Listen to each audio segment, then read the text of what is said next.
Kan thấu thu nan ý chẳng rình xì cả thiên lùng ăn đưa thua yang kesam chẳng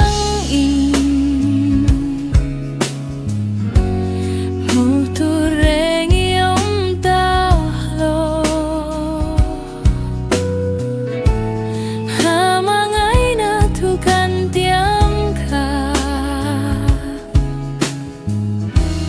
Kan thông thu lô tàu na tu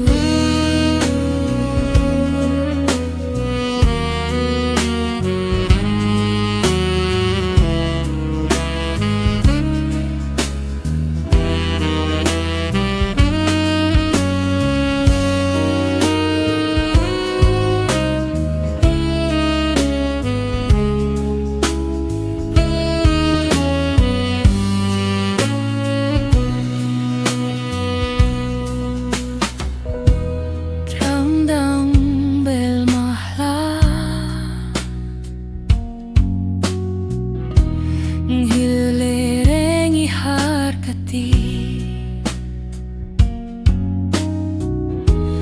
Kan him ni kyangin